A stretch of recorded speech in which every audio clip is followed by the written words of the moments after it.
can't tell him who to interview. I mean, if he wants to interview Nick Fuentes, I don't know much about him, but if he wants to do it, get the word out. People are controversial. Some are, some aren't. I'm not controversial, so I like it that way. Where's my MAGA hat? I need to get the MAGA hat back on. No. We're running out of Fell Forward awards. But Stanford Review has said now that 25% of freshmen are groypers. In 2026, in the midterms, we are showing up, and the groypers are showing up with us. If you disavow Tucker, you will not get the votes. If you disavow the Israel lobby like Thomas Massey, we will show up for you. And I heard him talking about his interview with Tucker is the fourth most viewed interview that Tucker has ever done. And the first three were like major world leaders. Yeah, it was Putin. It was like Bolsonaro, Trump, and then Nick. Watching Trump try to weasel his way out of this Nick Fuentes, Tucker Carlson question that he was asked directly. I know a lot of people were saying that this was some kind of win, but I thought that he was really Weasley about his answer. I don't think that this was he didn't want to disavow. He didn't want to promote. He was just trying to middle the road it, but it was still incredible to watch. Let's pull this up. Interviews with Tucker Carlson, but you can't tell him who to interview. I mean, if he wants to interview Nick Fuentes, I don't know much about him, but if he wants to do it, get the word out. Let him, people have to decide. Ultimately, people have to decide. The mayor of New York, I will say, would like to meet with us and we'll work something out. But he would like to come to Washington and meet, and we'll work something out. We want to see everything work out well for New York. You yourself had dinner with Nick Fuentes at Mar-a-Lago a few years ago. What role should he play in the conservative movement? Well, I didn't know he was coming, and he was with, as you know, somebody, Kanye. And Kanye asked if he could have dinner, and he brought Nick. I didn't know Nick at the time. And he did. He came, and along with a few other people. He brought a few people with him. Meeting people, talking to people, like for somebody like Tucker, that's what they do. People are controversial. Some are, some aren't. I'm not controversial, so I like it that way. What the hell kind of answer was that? That was the best. That was the best answer. The idea that he didn't know Nick was coming is so preposterous. Like you can just. I didn't know he was coming. Like you can just show up +1. What year was that? Meeting people, talking to people. As one does. We meet people. We talk to people. Some are controversial. Some aren't. I'm not. I'm not controversial. Like, what the fuck? Was he president when he met with Fuentes? No. But I'm sure had like a very involved. 2023. I'm sure he had a very involved, so he had been president. He had a very involved security detail. The idea that you could just show up with an unknown +1 to hang out. If there is anybody on the planet that could show up with an unknown +1, it would be Kanye. I don't know. There's just no way. I just don't find that believable. He was coming in with a political consultant too. Was that Kimberly somebody, right? Not Kimberly Guilfoyle. But, there was some woman that was at the table with them. She was a consultant. There's just no way. He knew this. He approved it. Based? Yeah. I mean, so this is basically a Where's my MAGA hat? I need to get the MAGA hat back on. No. We're running out of Fell Forward awards. So why is he pivoting? Can we pull up 10? A few weeks ago, we were talking about how incoming, what was it? 40% of Congress is groyper. There was 40% of congressional staffers are groypers. Okay, we didn't have any evidence on that, but Stanford Review has said now that 25% of freshmen are groypers. Cameron thinks it's possibly higher, but there is some evidence that a substantial number of people in Ivy League positions, of congressional staffers, are at a minimum sympathetic to the groyper philosophy. And Trump obviously recognizes this. Oh, yeah. And he's seeing that he's not going to have a path forward without at least giving them a little bit of a wink and a nod. And Nick Fuentes is outright saying, like, if anybody disavows Tucker, if anybody disavows me, if anyone disavows Marjorie Taylor Greene, we're going to destroy your campaign. That's clip 11. Let's just play it at 35 seconds or so. Oh, yeah. Oh, yeah. It's on. Let's go. Not take a stand for America first, then you have no business being an elected official in the American government. That is the message. In 2026, in the midterms, we are showing up, and the groypers are showing up with us. If you disavow Tucker, you will not get the votes.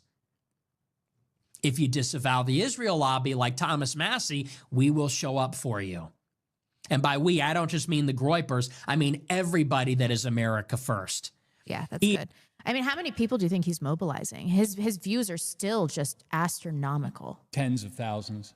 And I heard him talking about his interview with Tucker is the 4th most viewed interview that Tucker has ever done. And the first 3 were like major world leaders. Yeah, it was Putin. It was like Bolsonaro, Trump, and then Nick.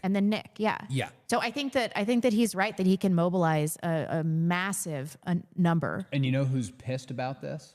Oh, it's not little Ben. You know who's really upset about this? Meanwhile, Nick Fuentes, who of course was glazed by Tucker Carlson rather famously. So Nick Fuentes has now announced that he is going to be launching an actual PAC, the America First Foundation. Look how angry he is. And apparently it is going to be supported by a variety of supposedly, quote unquote, America First figures. I say America First figures because, again, that phrase is semantically overloaded. Every American should believe that America comes first when it comes to our policy because duh. But what they mean by America First is not that. What they mean by America First is essentially a totally isolationist foreign policy, a complete overthrow of the idea of creedal Americanism, the idea that the Declaration of Independence actually defines what it means to be an American or the Constitution. And instead, it ought to be whatever Fuentes' peculiar definition of heritage represents. Apparently, according to the Free Press, the America First Foundation's latest tax filing lists Fuentes as its president, along with 2 board members. One is Jonathan Miller, a former White House correspondent for Blaze TV, who posted the day after last July's assassination attempt on President Trump. I'm not uniting with anyone except Christ and my brothers. I know stand with Trump, F the left, F the GOP, F the Secret Service, F the Jews, F democracy. God is with us. And also a white nationalist named Vincent James Fox, who has said he is part of the Christian Taliban. He said he's part of the Christian Taliban. His whole fucking career, his whole life is boiled down to this Vincent one James moment. said one time that he was the Christian Taliban. Like, oh, okay, Ben. Okay, little what Ben. A fag. You notice how his yarmulke has just been getting larger and larger? His hat is getting bigger. Look at you used to not be able to see the hat. Yeah. The hat used to be really small and in the back, just covering up the bald spot in the back, Now it's getting bigger and bigger and bigger. It's like pretty soon it's going to be a full-on sombrero. I don't know, Very man. obvious. Is this why Trump is pivoting? I mean, I think that it must be the electoral loss. It must be this. Of course, now everyone knows why Vince quit. Yeah, really. Because we're ramping up operations at the America First Foundation. The Christian Taliban. Boop, boop. All aboard. Wow, that was dumb. I quit. I fire myself. You have to kill yourself now. Holy shit. Cameron, is this why Trump is pivoting on the Epstein files? Is this why he's singing a different tune about Tucker and Nick Fuentes? Fuentes. Look, my views are probably well known on this platform at this stage, but I have a very different interpretation of where we're headed. I don't think that Donald Trump is going to finish his term. He is headed into a major shitstorm. And I think the hurricane is just about hitting the beaches at this stage. Epstein is just a part of it, right? That's the canary in the coal mine, as they say. The economy is in serious trouble. The financial system, I think, is melting down for reasons that we may address later in the program. But what's happening, what's very important is that these legacy institutions, specifically the Republican Party, which is part of this criminal syndicate that we talked about earlier, and the Democratic Party, they're disintegrating. They're collapsing in and of themselves. They're incoherent structures that no longer address any real constituency at this point, except inside the Beltway, right? Except inside Capitol Hill, to enrich whomever shows up as a representative or a senator or a staffer or what have you. That's it. The rest of the country doesn't trust them anymore, doesn't believe them anymore. Their platforms don't address any of the major problems that we have. And so what you're seeing is that the left, which was never really unified to begin with, except maybe the specter of I hate the white man, and the Jews would cleverly pitch redistribution of the largesse of the wealth that we created. while maintaining some fiction that we were oppressing people, that no longer congeals anymore. And they're tribalizing, which is what you saw with Mamdani in New York. It's what you're seeing in various parts of the country as ICE confronts, millions of illegal immigrants that identify as Hispanic or identify as Mexican or what have you.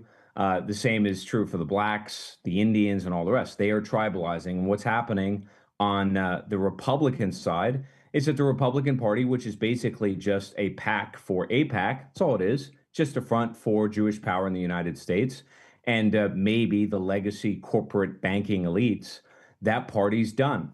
And now we're shifting into something new, which is why I've tried to reassure Dave repeatedly that all is not lost if you don't participate in this electoral fraud we call the Republican Party. Something new is coming, and you're beginning to see the outlines of that. Donald Trump is going to be the sacrificial lamb to a new kind of politics. What frightens me, what I think should be scary to all of us, is that we're going to plunge into some kind of a leadership vacuum. Yes. And my hope is that we can reorganize ourselves in time to avert, the collateral damage that it inevitably is going to strike, but limit it to some degree so that we can get back control of our country, restore order before things really get out of control. Maybe that's baked in at this stage, but our politics as we understand it, this left-right divide, Republicans and Democrats, the notion that interims are going to shift anything, that's over. It's done. Now we're moving from crisis to crisis, from exogenous event to exogenous event, from firing or resignation to assassination. This is where we are, folks. So buckle up, because this is just the beginning. I think some of it is the imminent economic turbulence that we're going to experience or are already experiencing. But I can't say that the fissure based on the JQ is not having major political repercussions. I mean, somebody that's J-woke on the left, I identify more with that person than any Zionist Christian conservative. Yeah. I just do. I had to shoehorn this video into the show, even though it's 12, even though it didn't really fit.